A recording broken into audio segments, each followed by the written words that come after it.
నమస్తే, welcome to our channel. నేను సౌజన్య. Kodali Nani Gudivada MLA అభ్యర్థి వైసీపీకి సంబంధించి ఆయనపై ఎన్నికల కమిషన్ వేటు వేస్తోంది అనేటువంటి సమాధానం ఆ వార్త వినిపిస్తుంది. ఇది ఎంతవరకు కరెక్ట్, ఏంటి, ఎంతవరకు జరిగేటువంటి అవకాశం ఉంది? ఈ అంశానికి సంబంధించి మనతో మాట్లాడడానికి, వారి విశ్లేషణని మనతో పంచుకోవడానికి ఈరోజు మనతో పాటు ఉన్నారు సీనియర్ పొలిటికల్ అనలిస్ట్ అంకమరావు గారు ఉన్నారు. వారితో మాట్లాడదాం. నమస్తే అండి. నమస్తే అమ్మా.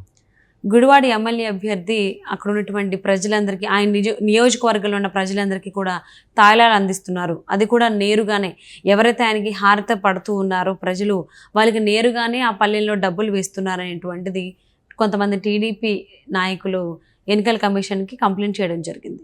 సో దాని మీద అయితే ఎటువంటి రియాక్ట్ అవ్వలేదు ఎన్నికల కమిషన్. సో మరి ఈసీఎం వేటు వేసేటువంటి అవకాశం ఉంది, ఆ వైపుగా అడుగులు వేస్తున్నారంటే వినిపిస్తున్నాయి. దీని గురించి ఏమంటారు?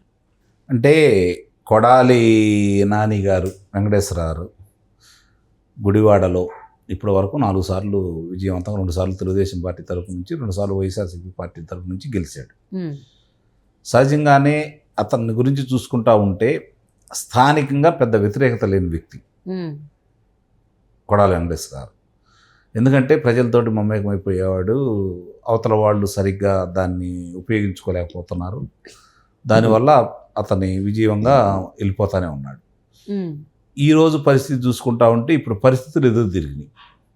ఈ 5 సంవత్సరాల కాలంలో మంత్రిగా పనిచేసిన తర్వాత కావచ్చు, తర్వాత మంత్రిగా ఆయన తప్పుకున్న కాడి నుంచి అక్కడ పరిస్థితులు చూసుకున్నా కూడా ఇక్కడ జగన్మోహన్ రెడ్డి గారి మీద ఎంత వ్యతిరేకత ఉందో ఈరోజు ప్రజలందరూ చూస్తూనే ఉన్నారు. సమాజంలో జరుగుతున్నటువంటి వ్యత్యాసాలని గమనిస్తూ ఉన్నారు. అలాగే ఈయన మాట్లాడే విధానం కూడా గమనిస్తూనే ఉన్నారు. ఏ కాడికి చంద్రబాబు నాయుడు గారినో, లోకేష్ బాబు గారినో, లేకపోతే పవన్ కళ్యాణ్ గారినో తిట్టాలనే కార్యక్రమం తప్ప అక్కడ ఉన్న ప్రాంత ప్రజలకు ఏం చేయాలనే భావన ఆయనకి కనపట్టలేదు. ఎప్పుడో 2014 మొదలుపెట్టిన తర్వాత టిట్కో ఇల్లు ఈరోజు ఇల్లు ఇచ్చినట్టు గంతగా చెప్పుకొని రంగులేయటం మొదలుపెట్టేశారు. అవి కూడా ఇల్లు ఇచ్చినట్టు చెప్పుకుంటా ఉన్నారు. ఏం చేశాడు ప్రజలకి? ఇప్పుడు రోడ్డు అక్కడ జరుగుతున్న రహదారులు చూస్తూ ఉంటే ఈయన ఏమాత్రం శ్రద్ధ వహించాడో నియోజకవర్గం మీద అర్థమైపోతూ ఉంది. బూతులు తిట్టడానికే తప్ప పనులు చేయడానికి ఈయన పెద్ద అక్కడ ఆసక్తి కనపరచలేదనేది ఈరోజు ప్రజలందరూ భావిస్తూ ఉన్నారు. సహజంగానే ఆయన ఇప్పుడు దాకా ఎంచుకున్న మార్గం వచ్చేసరికి చంద్రబాబు నాయుడు గారిని విమర్శిస్తూ మిగిలిన వర్గాలను దరిచేర్చుకుంటూ, గతంలో ఆయన సామాజిక వర్గానికి సంబంధించిన వ్యక్తులు ఆయన ఎమ్మటి ఉన్నారు కాబట్టి ఇప్పుడు దాకా పబ్బం గడిచిపోయింది. ఆయన విజయవంతంగా ముందుకెళ్ళిపోతూ ఉన్నారు. కానీ ఇప్పుడు జరుగుతున్న పరిణామాలు చూసుకుంటే కులంతో, మతంతో, ప్రాంతంతో సంబంధం లేకుండా, అలాగే రాజధాని గురించి ఆయన మాట్లాడే విధానం, ఇవన్నీ కూడా ఒక రకంగా ఆయన మీద వెగటు పుట్టించినాయి. ఇప్పుడు ఆయన సొంత సామాజిక వర్గం కూడా ఈరోజు ఆయనకి వ్యతిరేకంగానే ఉన్నారు. అది మాత్రం వాస్తవం. అందుట్లో ఎలాంటి సందేహం కూడా ఏం లేదు. ఈ జరుగుతున్న పరిణామాలన్నీ, ప్రభుత్వం వైఫల్యాలు కూడా ఇప్పుడు గుదిబండ్లానే తయారైనాయి ఆయనకి. ఆయన ఏదో బేకరంగా పైకట్లా ఉన్నా కూడా మొన్నటిదాకా ఆయన ప్రకటించలేదు కదా, చివరిసారి ప్రకటించడం కూడా జరిగింది. అంటే అధినేత ఆ నియోజకవర్గంలో ఎవరికి ఆధిక్యత ఉందని సమాచారం సేకరిస్తే ఈయనకి ఆధిక్యత లేదు అనేది వచ్చిందనేది ఉంది. మరి అయినా సరే ఆయన ఇష్టం వచ్చినట్టు మాట్లాడుతూనే ఉన్నారు. ఆయనకే కాకుండా పార్టీకి కూడా అది చాలా తీవ్రంగా ఇబ్బంది పెట్టిన మాట మాత్రం వాస్తవం. ఎందుకంటే సామాన్యులు ఒక రకంగా జగన్మోహన్ రెడ్డి గారికి అనుకూలంగా ఓట్లేసిన వాళ్ళు కూడా ఏంటి భాష అనే విధంగా ఉంది. ఇప్పుడు జరుగుతున్న ఇవన్నీ దృష్టిలో పెట్టుకొని ఆయన కానుకల పర్వాన్ని తెరలేపారు. ఈ మధ్య చూసుకుంటా ఉంటే మరి వాలంటీర్ల చేత కాళ్ళు కడిగించుకున్న సందర్భం చూసాం. అలాగే నాకు పట్టా ఇవ్వలేదు అన్న దాని మీద ఆర్డీఓ గారికి ఫోన్ చేసి పాత తారీఖులతోటి మీరు ఎందుకు ఇవ్వకూడదు అని చెప్పనేది కూడా బహిరంగానే అందరికీ వచ్చింది. అదేం దాచుకునేది కాదు. దాని మీద కూడా చర్యలు తీసుకోవచ్చు. అలాగే ఇప్పుడు మీరు చెప్తున్నట్టు కానుకలు, హారతిపాళెంలో కానుకలు పెట్టుకున్నాం. ఇవన్నీ చూసుకుంటా ఉంటే ఆయన మొట్టమొదటి చెబుతున్నాడు కదా, ఎవడమ్మ మొగుడు చెబుతాడు, ఎవడమ్మ మొగుడు, వాడమ్మ మొగుడు, ఈడమ్మ మొగుడు అని మాట్లాడుతూ ఉన్నాడు కదా. అదే ధైర్యంతో ఉన్నాడనే భావిస్తాల్సి వస్తుంది.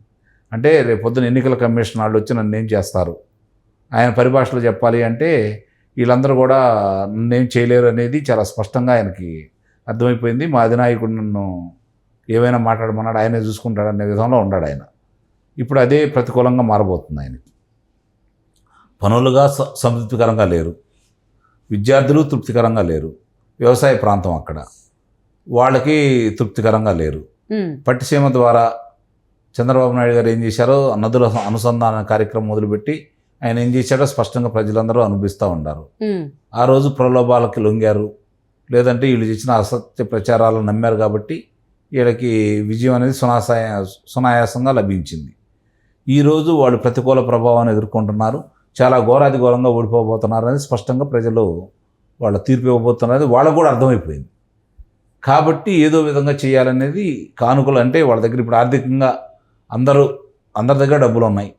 ముఖ్యంగా మద్యానికి సంబంధించి ఎక్కడ కూడా బిల్లులు లేవు, డబ్బులు మాత్రమే తీసుకుంటున్నారు.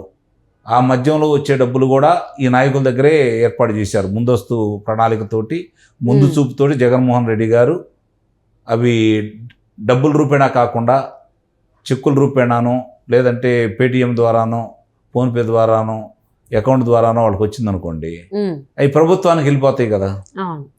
ఇప్పుడైతే లెక్కలు చూపించే పని లేదు. స్థానికుల నాయకులకి, ఎన్నికల్లో పాల్గొనే వాళ్ళందరికీ ఆ మద్యాన్ని అట్లానే అందజేస్తున్నారు, డబ్బులు అట్లానే అందజేస్తున్నారు. కాబట్టి దాన్ని అట్లా ఉపయోగించుకుంటున్నారు. ఇవన్నీ కూడా ప్రజలు గమనిస్తూనే ఉన్నారు.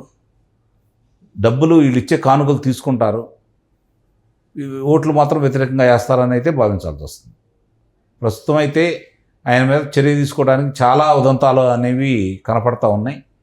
ఒకవేళ వాళ్ళు కూడా ఎన్నికల్లో పోటీ చేసి ఓడిపోయేదానికంటే ఇలాంటివి చేసి ఎన్నికల్లో పాల్గొనకుండా చేస్తే ఇంకా సంతోషపడతారేమో అని భావించాల్సి వస్తుంది. ఇప్పుడు చూడబోదు చాలామంది నాయకులు అలాంటి ఈరోజు జరుగుతున్నవన్నీ వాళ్ళ దగ్గర నుంచి వస్తున్న సమాచారం చూసుకున్నా కూడా, వాళ్ళ మీద ఎన్నికల సంఘానికి వీళ్ళు ఫిర్యాదు చేసే విధానం చూసుకుంటున్నా కూడా కావాలని పదే ఎందుకు చేస్తున్నారు అంటే, ఎటు ఓడిపోతున్నాం కాబట్టి ఎన్నికల దూరంగా ఉందామేమో అనే భావంతో చేస్తున్నారేమో అయితే నాకు అనిపిస్తూ ఉంది.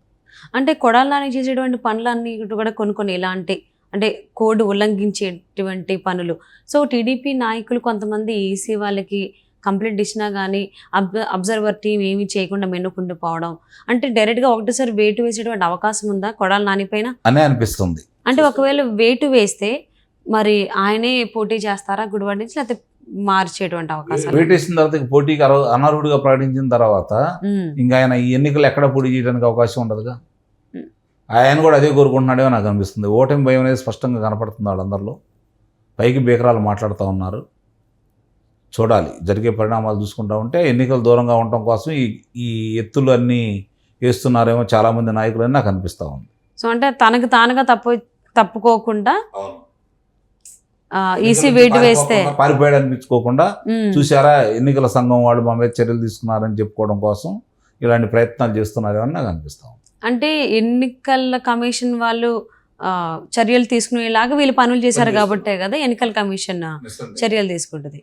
కానీ అబ్జర్వర్ టీమ్ ఏదైతే ఉందో ఎన్నికల కమిషన్కి సంబంధించి అది ఎందుకు సైలెంట్గా ఉంది అంటే చూస్తున్నారు. ఇంకా ఎన్నికల వాళ్ళు సమయం కూడా ఉంది కదా, నామినేషన్లు వేసే సమయం. అవును, ఇంకో వారం రోజులు ఉంది కదా. కాబట్టి ఈ లోపు వాళ్ళు చర్యలు తీసుకుంటారు. వేసిన తర్వాత కూడా చర్యలు తీసుకోవచ్చు కదా. ఓకే, నామినేషన్ వేసిన తర్వాత కూడా చేసుకోవచ్చు. సో మరి కొడాలి నాని పైన ఎన్నికల కమిషన్ చర్యలు తీసుకుంటుందా? తీసుకుంటే ఎలాంటివి తీసుకుంటుంది? వార్నింగ్ ఇచ్చి వదిలేస్తుందా? కంప్లీట్గా వెయిట్ వేస్తుందని చూద్దామండి.